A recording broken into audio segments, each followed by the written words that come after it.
ঢেকিয়াজুলি চহৰত মৰণ ফান্দত পৰিণত হৈছে 15 নম্বৰ ৰাষ্ট্ৰীয় ঘাইপথ আৰু ইয়াৰ বাবে সঘনাই ঘটিছে পথ দুৰ্ঘটনা। বিশেষকৈ বৰষুণ পৰিলে আচলতে 15 নম্বৰ ৰাষ্ট্ৰীয় ঘাইপথ খাল হৈ পৰে আৰু যাৰ ফলত ইয়াত দুৰ্ঘটনা সংঘটিত হয়।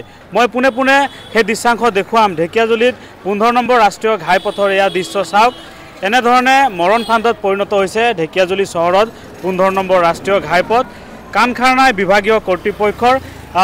পালমৰা ধৰণে তেওঁলোকে এই ঘাইপথ মেৰামতি কৰে আৰু এনেধৰণে তেওঁলোকে দায়িত্ব সামৰে। এই বিষয়টোক লৈ সৰব হৈ পৰিছে ঢেকিয়াজুলি আঞ্চলিক ছাত্ৰ সন্থা আৰু এই বিষয়টো বিভাগীয় কৰ্তৃপক্ষৰ হস্তক্ষেপৰ দাবীৰে আজি আছুৱে স্মাৰকপত্ৰ প্ৰদান কৰিব। কি ক'ব? আচলতে অসমৰ অতিকৈ গুৰুত্বপূৰ্ণ ৰাষ্ট্ৰীয় ঘাইপথসমূহৰ ভিতৰত আৰু দেশৰ সামৰিক শক্তিৰ কাৰণে অতি গুৰুত্বপূৰ্ণ বুলি বিবেচিত ঢেকিয়াজুলি হৈ যে বাইহাটা চাৰিআলিৰ পৰা মিছন চাৰিআলিলৈ এই 15 নম্বৰ ৰাষ্ট্ৰীয় ঘাইপথ। আচলতে 15 নম্বৰ ৰাষ্ট্ৰীয় ঘাইপথৰ যিটো দুৰাৱস্থা হৈছে ৰাইজে ত্ৰাহি মধুসূদন কৰিবলগীয়া হৈছে। আৰু আমি দেখিবলৈ পাইছোঁ লোক নিৰ্মাণ বিভাগৰ যিটো ৰঙিয়া সংমণ্ডল, ৰাষ্ট্ৰীয় ঘাইপথ প্ৰাধিকৰণ বিভাগৰ ৰঙিয়া সংমণ্ডল আৰু ৰঙিয়া সংমণ্ডলৰ ঠিকাদাৰগৰাকীয়ে কেৱল ৰঙিয়াৰ কাৰ্যালয়ত তেওঁ AC ৰুমত বহিয়ে তেওঁ দায়িত্ব সামৰিছে। অচিৰে আমি কৈছোঁ এসপ্তাহৰ সময়সীমা আমি নিৰ্দিষ্ট কৰি দিছোঁ।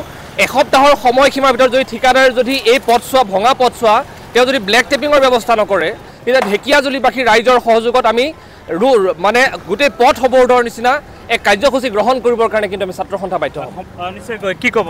সময়সীমা এসপ্তাহ বান্ধি দিছে আপুনি। আচলতে ইয়াৰ পিছতে আমি যিহেতু আমি আজি স্মাৰকপত্ৰ প্ৰদান কৰিম, ইয়াৰ পিছত আমি সমগ্ৰ ঘটনা আমি বিভাগীয় কৰ্তৃপক্ষক জনাম আৰু এসপ্তাহ সময়সীমা বান্ধি দিছে। এসপ্তাহ সময়সীমা যদি তেওঁলোকে এই পাৰ হৈ যায় ইয়াৰ পিছত আমি বিক্ষোভ কাৰ্যসূচী আৰু অৱৰোধ কাৰ্যসূচী গ্ৰহণ কৰিম। নিশ্চয়কৈ এয়া আছিল ঢেকিয়াজুলি আঞ্চলিক ছাত্ৰ সন্থাৰ যিসকল বিষয়ববীয়া কৰ্মকৰ্তাসকল।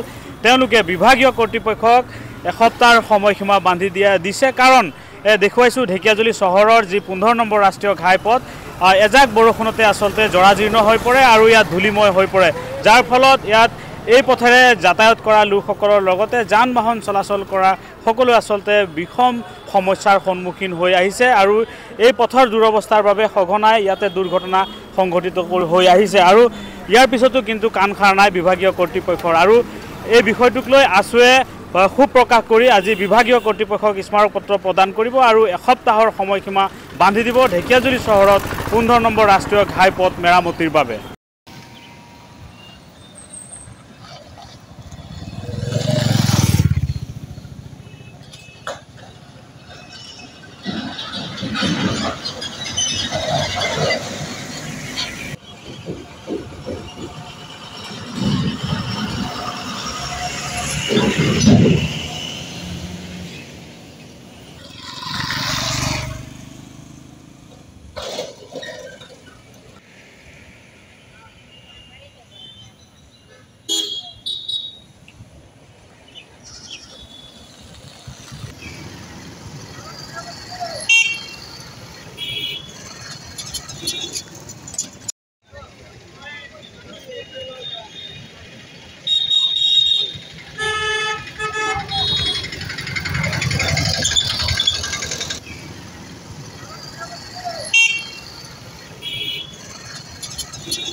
আপুনি বিচৰা বাতৰি পাব কেৱল নিউজ 18 এপত।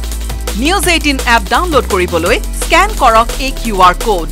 গুগল প্লে ষ্টৰতো পাব এই নিউজ 18 এপ।